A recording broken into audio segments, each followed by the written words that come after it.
I was adjusting soccer cones on the practice field when Principal Davidson marched across the grass with three school board members trailing behind him like expensive suits following a funeral director. The afternoon sun cast long shadows across Roosevelt Middle School's athletic complex, and the distant sound of basketballs bouncing in the gymnasium mixed with laughter of students heading home. At 280 pounds and 42 years old, I'd heard every weight-related joke imaginable. But after 18 years teaching physical education and coaching championship teams, I thought I'd earned enough respect to be treated as more than a punchline. The board members stopped about 10 feet away, examining me like livestock at a county fair. Their expressions ranged from barely concealed disgust to amusement you'd see at a circus sideshow. "Gentlemen, this is our current physical education situation," Davidson announced, his voice carrying with the tone of someone presenting evidence at a murder trial. Board Chairman Robert Mitchell looked me up and down with scrutiny usually reserved for health department inspections. "This is your PA teacher? The person responsible for modeling healthy lifestyle choices to impressionable young minds?" I continued setting up equipment, maintaining the professional composure I'd developed over decades of dealing with people who thought my job qualifications were determined by my pants size. 18 years of successful coaching, 6 district championships, hundreds of students who discovered confidence through athletics, all apparently meaningless because I didn't look like a fitness magazine cover model. In 3 weeks, I'd be the only person standing between Principal Davidson's 14-year-old diabetic daughter and a medical emergency that could have killed her. And suddenly, my weight would matter less than my training, experience, and willingness to risk everything to save a child's life. I'm Coach David Williams. I've been teaching physical education since 2006, when one graduated from Oregon State University with a degree in exercise science and dreams of inspiring kids to develop lifelong fitness habits. Roosevelt Middle School serves 900 students in suburban Portland, Oregon. Our campus includes a full gymnasium, outdoor tennis courts, a quarter-mile track that I personally helped design, and playing fields for soccer, baseball, and football that I've maintained through my own weekend labor and personal financial investment. Despite my weight, and believe me, I'm painfully aware of every pound, I'd built something extraordinary. Our athletics programs consistently dominated district competitions. Our physical education curriculum had earned state recognition for innovation and inclusivity. Most importantly, I developed a reputation for reaching students who hated physical activity and helping them discover sports they actually enjoyed.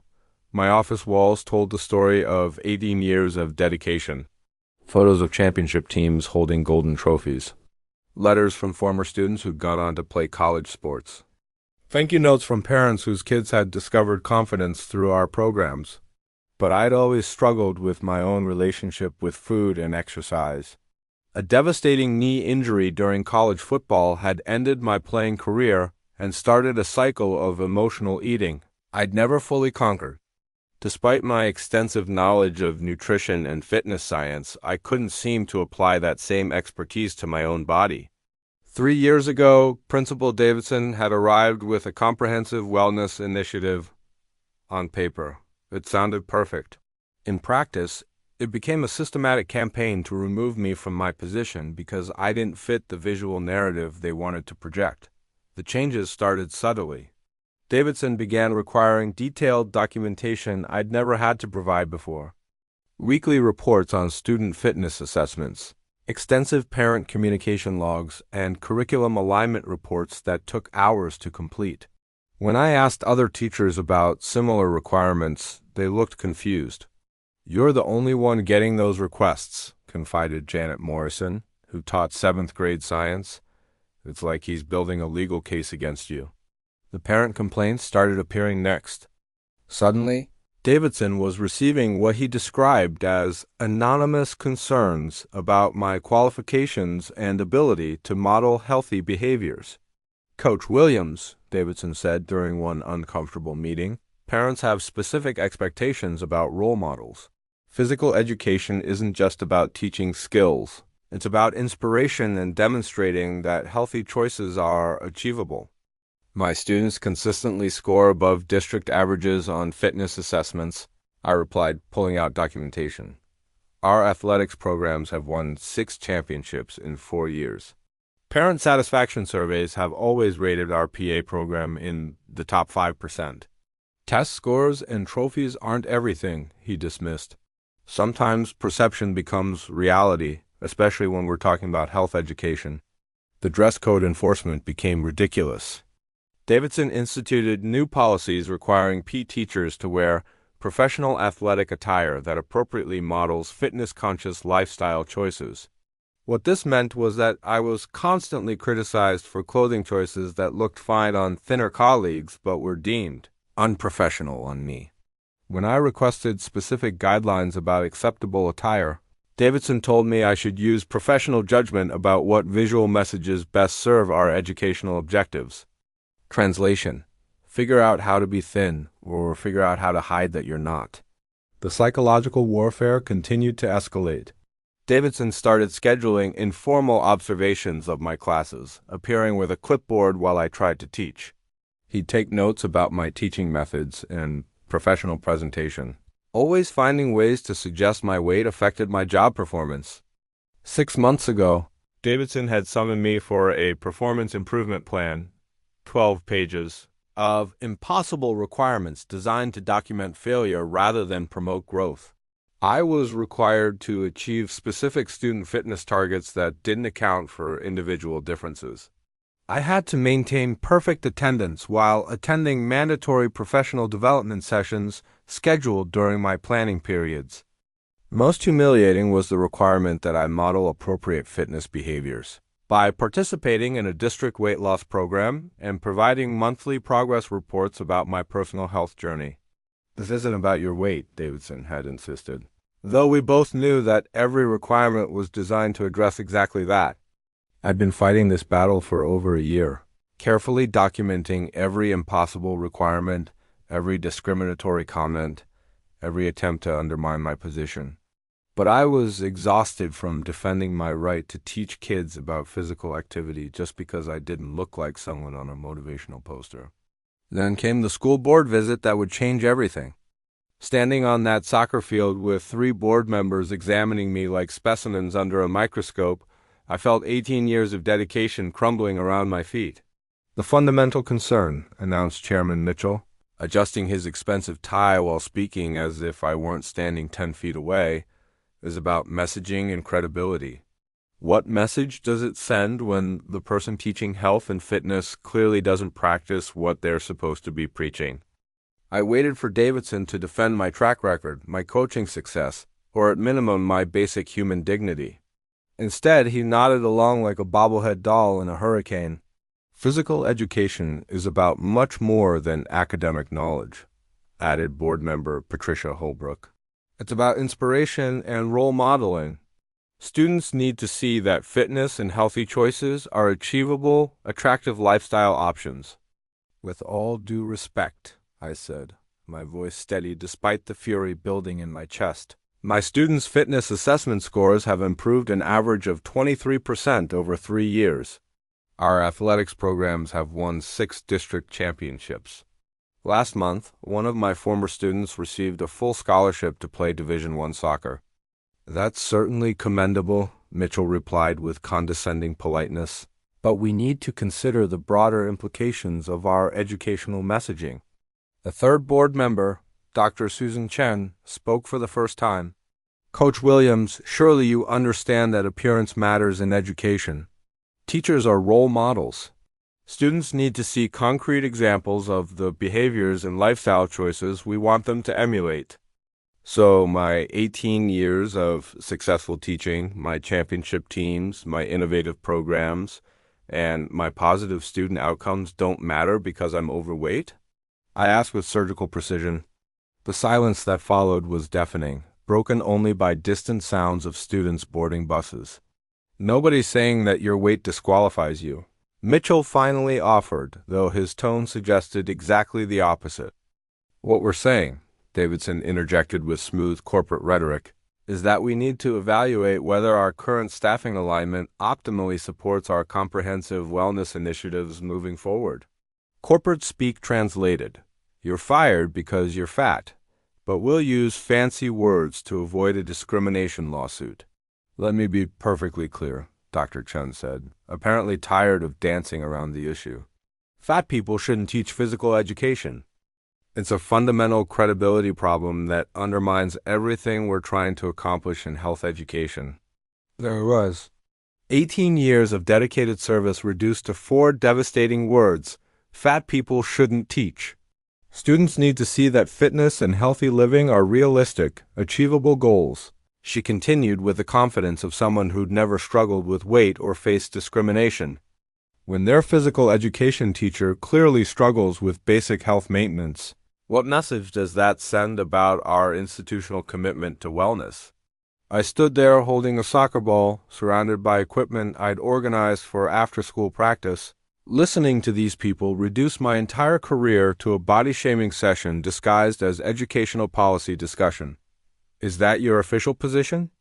I asked with calm precision. That my weight disqualifies me from teaching students about physical activity and health?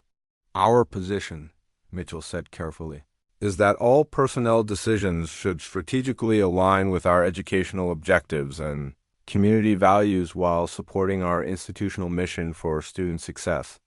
More corporate doublespeak designed to avoid stating their discriminatory intent in language that could be used against them. That's when I heard it, a sound that would change everything. A teenage girl's voice from the parking lot, calling for help with urgency that cut through our conversation like a scream in a library. Dad! Dad! Something's wrong with Emma. I need help right now. We all turned toward the student parking lot where 2 teenage girls stood near a silver Honda. One was supporting the other, who appeared to be in serious medical distress. That's my daughter, Principal Davidson said, his face draining of color. Emma. He started running with the board members following behind. I dropped my soccer ball and sprinted after them, my exercise science training and emergency medical certification automatically engaging. Emma Davidson, a 14-year-old, was displaying classic symptoms of severe hypoglycemia: confusion, profuse sweating, unsteady movement, and altered consciousness that suggested dangerously low blood sugar requiring immediate intervention. As a physical education teacher and coach, I maintained current certification in sports medicine and emergency response. Over 18 years, I dealt with everything from compound fractures to heat exhaustion during practices and games. But this was different. This was a potentially life-threatening endocrine emergency requiring immediate, precise intervention. By the time we reached the parking lot, Emma had collapsed. Her friend Jessica was crying and trying to shake her awake while Principal Davidson stood frozen in parental panic. I knelt beside Emma and quickly conducted a primary assessment. Her skin was cool and clammy, her pulse rapid and thready, and she was barely responsive to verbal stimuli. These were textbook indicators of severe hypoglycemic shock, a medical emergency that could result in seizures, coma, or death if not treated immediately. Does Emma have diabetes? I asked Davidson directly, my voice taking on the calm, authoritative tone I'd learned to use during emergencies. Yes, type 1, he replied, hands visibly shaking. She's been taking insulin since she was 8 years old. Where's her emergency kit? Does she carry glucose tablets or a glucagon injection pen? I asked while checking her pulse. I don't know exactly. Maybe in her backpack? I'm not sure what emergency supplies she carries. I looked around quickly, assessing our situation. The nearest hospital was at least 15 minutes away. An ambulance would take minimum 10 minutes to arrive. Emma needed glucose replacement therapy immediately, or she could slip into irreversible coma within minutes. Call 911 right now, I instructed Davidson. Tell them we have a 14-year-old female experiencing diabetic emergency with suspected severe hypoglycemia. While he fumbled with his phone, I searched Emma's backpack and found exactly what I hoped. A red medical emergency kit containing a glucagon injection pen, the same type of emergency medication I'd been trained to administer during sports medicine certification courses. But here's where my weight became relevant in a way none of those board members had anticipated. For 18 years, I'd maintained extensive emergency medical training specifically because I understood that assumptions about health based on physical appearance could literally kill people in crisis. I knew exactly what to do, and I had less than minutes to do it correctly. I need to administer emergency glucagon, I announced while opening the medical kit with steady hands. This is a potentially life-threatening emergency that requires immediate intervention. Sir, interrupted Chairman Mitchell, are you actually qualified to administer medical treatment? Should we wait for paramedics with proper training? I looked up with professional confidence that comes from 18 years of emergency training and real-world crisis management. I am certified in emergency sports medicine, advanced first aid, and diabetic emergency response. I have 18 years of experience managing medical crises in educational settings, and I am currently the most qualified person present to provide this intervention. Maybe we should wait for paramedics, suggested Dr. Chen nervously. She could slip into irreversible coma while waiting, I replied firmly while preparing the glucagon injection. This is exactly the type of emergency situation that physical education teachers are specifically trained to handle. Every minute we delay increases the risk of permanent brain damage or death. I looked directly at Davidson. I need your explicit permission to administer this life-saving medication to your daughter. Davidson looked at Emma's deteriorating condition, then at me, then at the board members who had spent the past hour explaining why I was unqualified to teach about health and fitness. The irony was overwhelming. The fat-pay teacher who supposedly couldn't model healthy behaviors was now the only person present with the medical training necessary to save his daughter's life. Do it, he said without hesitation. I cleaned the injection site on Emma's thigh with an alcohol wipe and administered the glucagon according to protocol I'd practiced countless times. The medication would stimulate her liver to release stored glucose, but would take several minutes to work.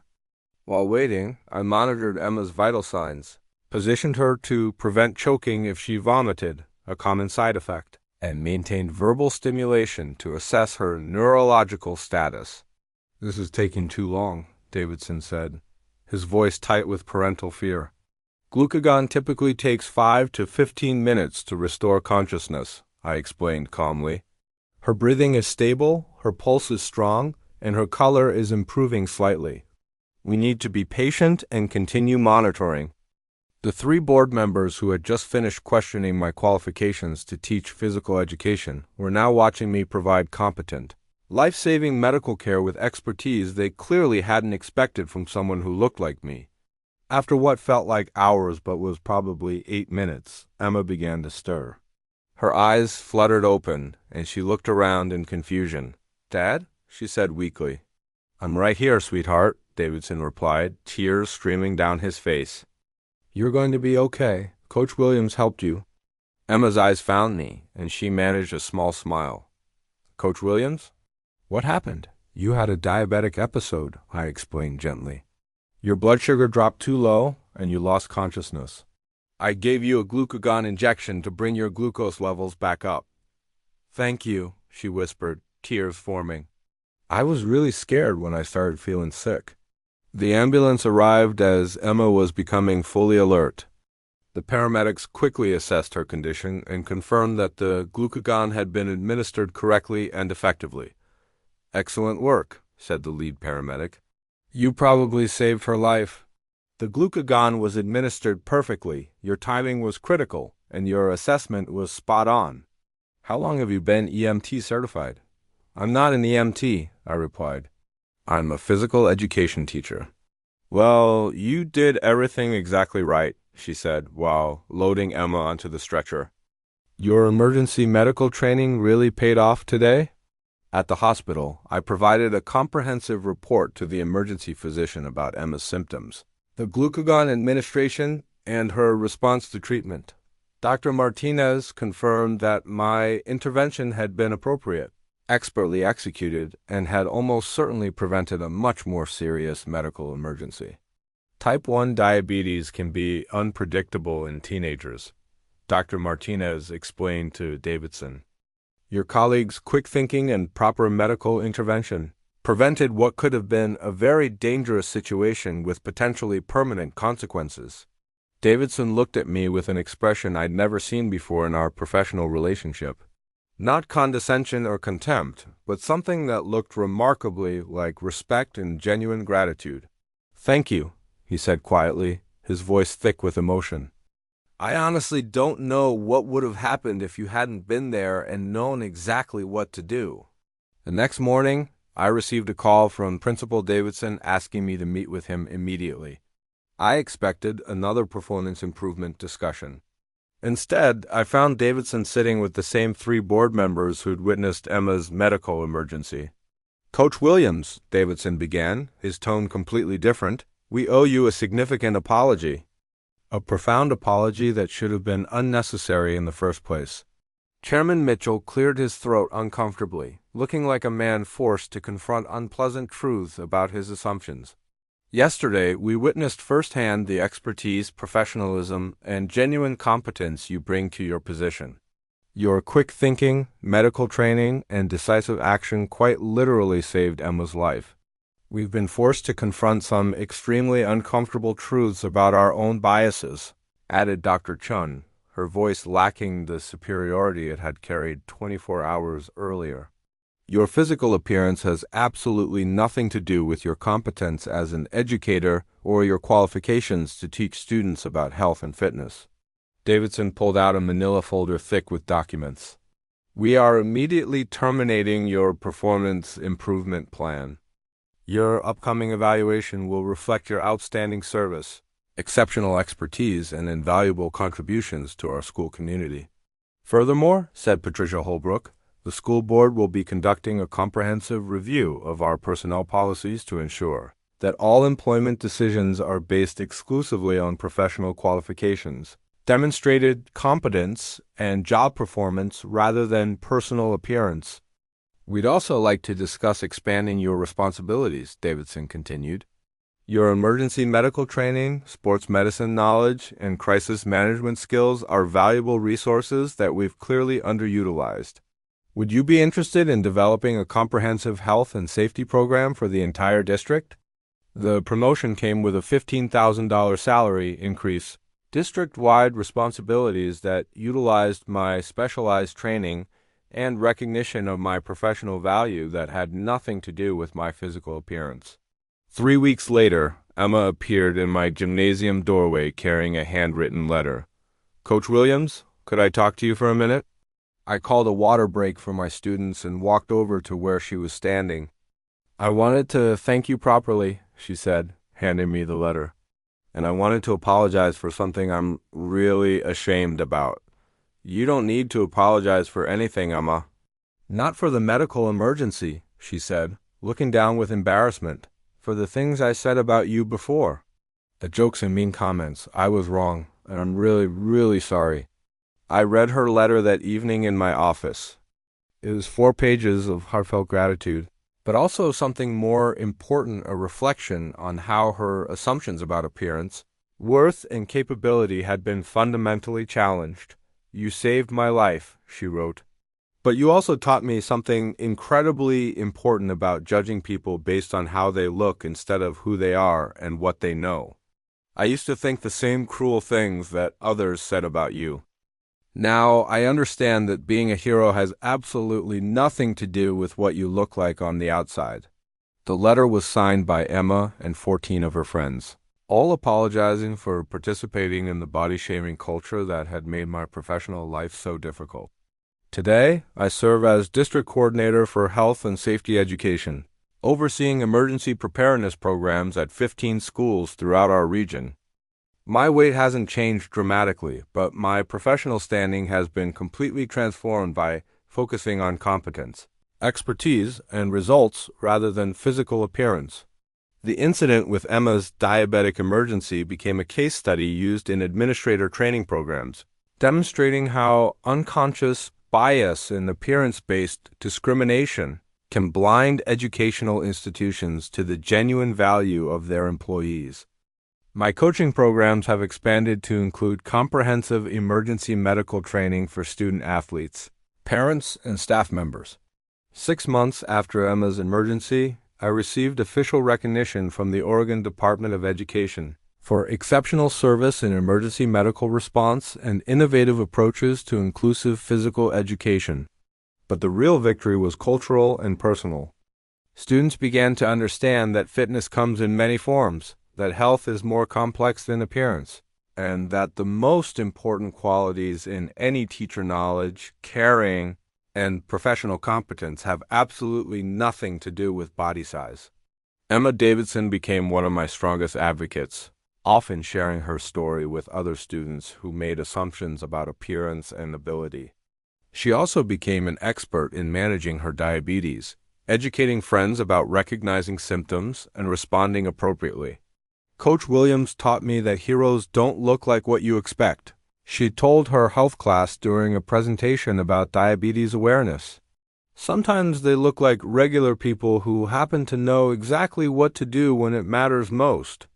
If you're facing discrimination based on physical appearance, know that your worth isn't determined by other people's biases, prejudices, or superficial judgments. Your expertise, dedication, professional competence, and character matter infinitely more than conforming to someone's narrow definition of what you should look like. Document everything. Know your legal rights under anti-discrimination laws. Build relationships with colleagues who value your contributions.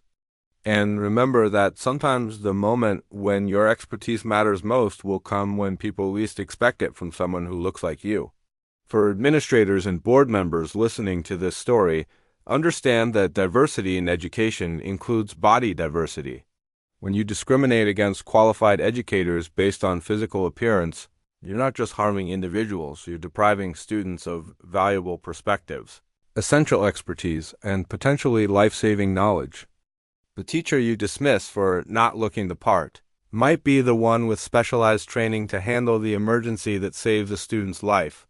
The educator you judge based on appearance might be the one whose knowledge and quick thinking make the difference between life and death when crisis strikes. For students struggling with body image issues or facing discrimination, please remember that your worth isn't determined by how you look. Your knowledge, character, willingness to help others, and unique abilities, these are the qualities that define your true value. Emma is now a junior in high school, captain of the varsity soccer team, and a passionate advocate for diabetes awareness. She's learned that strength, competence, heroism, and value come in all shapes and sizes. That the people who save your life might not look anything like the heroes you see in movies. That judging others based on physical appearance can blind you to their incredible worth. Because sometimes the person they call too fat to teach is exactly the person who has the knowledge, training, and courage to save a life when everyone else is standing around in shock and panic. Sometimes the teacher who doesn't fit society's narrow image of fitness is the one who understands better than anyone that health, worth, and capability are far more complex than physical appearance. That soccer ball is still in my office, a daily reminder of the afternoon when 18 years of dedication were almost destroyed by prejudice, and then validated in the most important way possible by saving a child's life and proving that competence has no size limit.